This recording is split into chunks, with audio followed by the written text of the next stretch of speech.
नमस्कार।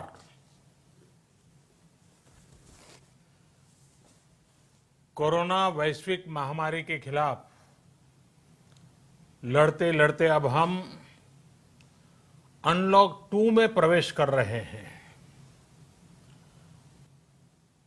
और हम उस मौसम में भी प्रवेश कर रहे हैं जहां सर्दी, जुकाम, खांसी, बुखार ये सारे न जाने क्या क्या होता है, ये मामले बढ़ जाते हैं। ऐसे में मेरी आप सभी देशवासियों से प्रार्थना है कि ऐसे समय अपना ध्यान रखिए। साथियों, ये बात सही है कि अगर कोरोना से होने वाली मृत्यु दर को देखें तो दुनिया के अनेक देशों की तुलना में भारत संभली हुई स्थिति में है। समय पर किए गए लॉकडाउन और अन्य फैसलों ने भारत में लाखों लोगों का जीवन बचाया है, लेकिन हम ये भी देख रहे हैं कि जब से देश में अनलॉक 1 हुआ है, व्यक्तिगत और सामाजिक व्यवहार में लापरवाही जरा बढ़ती ही चली जा रही है। पहले हम मास्क को लेकर, 2 गज की दूरी को लेकर 20 सेकंड तक दिन में कई बार हाथ धोने को लेकर बहुत सतर्क थे, लेकिन आज जब हमें ज्यादा सतर्कता की जरूरत है तो लापरवाही बढ़ना बहुत ही चिंता का कारण है।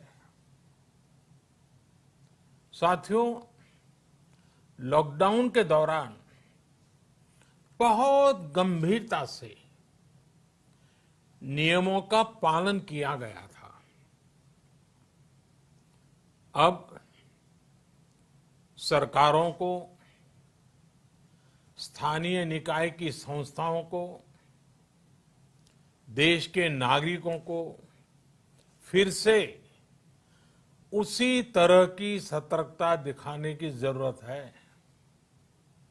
विशेषकर कंटेनमेंट जोन्स, उस पर तो हमें बहुत ध्यान देना होगा। जो भी लोग नियमों का पालन नहीं कर रहे हैं, हमें उन्हें टोकना होगा, रोकना होगा और समझाना भी होगा। अभी आपने खबरों में देखा होगा, एक देश के प्रधानमंत्री पर 13,000 रुपये का जुर्माना इसलिए लग गया क्योंकि वो सार्वजनिक स्थल पर मास्क पहने बिना गए थे। भारत में भी स्थानीय प्रशासन को इसी चुस्ती से काम करना चाहिए। ये 130 करोड़ देशवासियों के जीवन की रक्षा करने का अभियान है। भारत में गांव का प्रधान हो या देश का प्रधानमंत्री, कोई भी नियमों से ऊपर नहीं है। साथियों, लॉकडाउन के दौरान देश की सर्वोच्च प्राथमिकता रही ऐसी स्थिति न आए कि किसी गरीब के घर में चूल्हा न जले। केंद्र सरकार हो, राज्य सरकारें हो, सिविल सोसाइटी के लोग हों, सभी ने पूरा प्रयास किया कि इतने बड़े देश में हमारा कोई गरीब भाई बहन भूखा न सोए। देश हो या व्यक्ति, समय पर फैसले लेने से, संवेदनशीलता से फैसले लेने से किसी भी संकट का मुकाबला करने की शक्ति अनेक गुना बढ़ जाती है। इसलिए लॉकडाउन होते ही सरकार प्रधानमंत्री गरीब कल्याण योजना लेकर आई। इस योजना के तहत गरीबों के लिए 2.25 लाख करोड़ रुपए का पैकेज दिया गया। साथियों, बीते 3 महीनों में 20 करोड़ गरीब परिवारों के जनधन खातों में सीधे 31,000 करोड़ रुपया जमा करवाए गए हैं। इस दौरान 9 करोड़ से अधिक किसानों के बैंक खातों में 18,000 करोड़ रुपए जमा हुए हैं। इसके साथ ही गांवों में श्रमिकों को रोजगार देने के लिए प्रधानमंत्री गरीब कल्याण रोजगार अभियान तेज गति से आरंभ कर दिया गया है। इस पर सरकार 50,000 करोड़ रुपए खर्च कर रही है। लेकिन साथियों, एक और बड़ी बात है जिसने दुनिया को भी हैरान किया है, आश्चर्य में डुबो दिया है। वो ये कि कोरोना से लड़ते हुए भारत में 80 करोड़ से ज्यादा लोगों को 3 महीने का राशन, यानी परिवार के हर सदस्य को 5 किलो गेहूं या चावल मुफ्त दिया गया। इसके अतिरिक्त प्रति परिवार हर महीने 1 किलो दाल भी मुफ्त दी गई। यानी एक तरह से देखें तो अमेरिका की कुल जनसंख्या से 2.5 गुना अधिक लोगों को, ब्रिटेन की जनसंख्या से 12 गुना अधिक लोगों को और यूरोपियन यूनियन की आबादी से लगभग 2 गुने से ज्यादा लोगों को हमारी सरकार ने मुफ्त अनाज दिया है। साथियों, आज मैं इसी से जुड़ी एक महत्वपूर्ण घोषणा करने जा रहा हूं। साथियों, हमारे यहां वर्षा ऋतु के दौरान और उसके बाद मुख्य तौर पर कृषि क्षेत्र में, एग्रीकल्चर सेक्टर में ही ज्यादा काम होता है। अन्य दूसरे सेक्टरों में थोड़ी सुस्ती रहती है। जुलाई से धीरे धीरे त्योहारों का भी माहौल बनने लगता है। अब आप देखिए, अभी 5 जुलाई को गुरु पूर्णिमा है, फिर सावन शुरू हो रहा है, फिर 15 अगस्त आएगी, रक्षाबंधन आएगा, कृष्ण जन्माष्टमी आएगी, गणेश चतुर्थी आएगी, ओणम होगा और आगे जाएं तो काटी बिहू है, नवरात्रि है, दुर्गा पूजा है, दशहरा है, दीपावली है, छठी मैया की पूजा है। त्योहारों का ये समय जरूरतें भी बढ़ाता है, खर्च भी बढ़ाता है।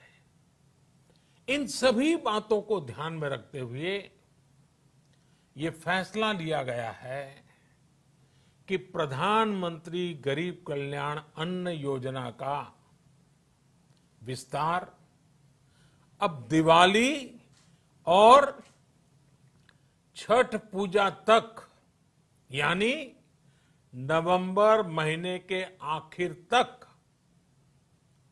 कर दिया जाएगा। यानी 80 करोड़ लोगों को मुफ्त अनाज देने वाली ये योजना अब जुलाई, अगस्त, सितंबर, अक्टूबर, नवंबर में भी लागू रहेगी।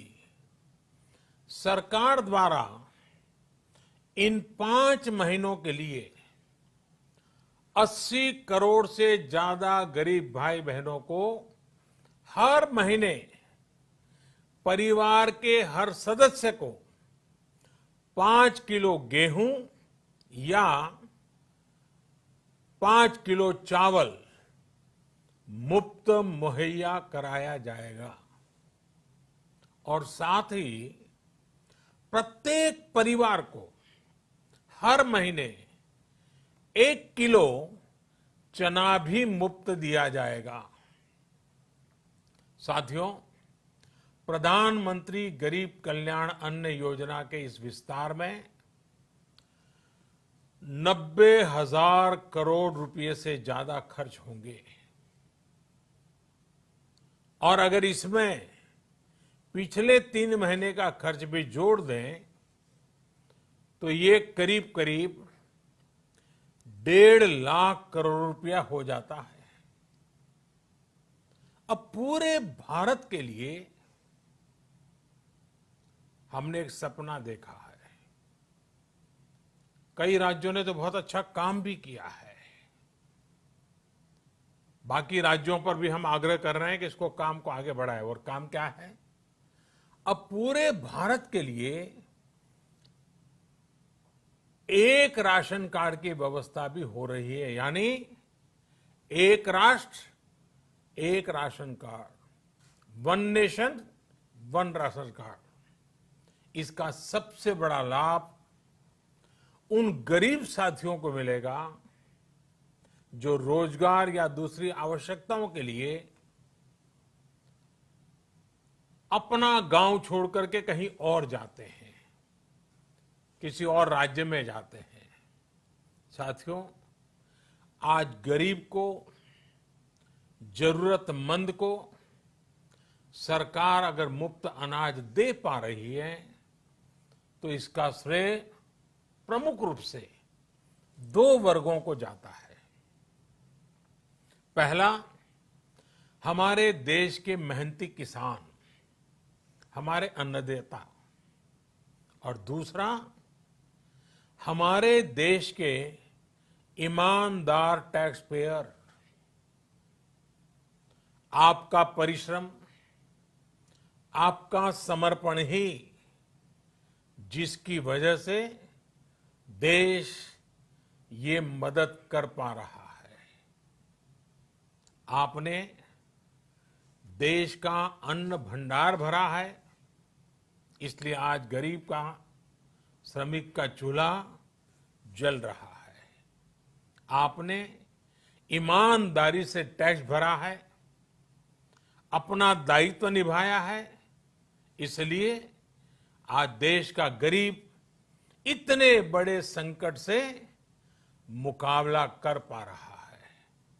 मैं आज हर गरीब के साथ ही देश के हर किसान, हर टैक्स पेयर का हृदय से बहुत बहुत अभिनंदन करता हूं, उन्हें नमन करता हूं। साथियों, आने वाले समय में हम अपने प्रयासों को और तेज करेंगे। हम गरीब, पीड़ित, शोषित, वंचित हर किसी को सशक्त करने के लिए निरंतर काम करेंगे।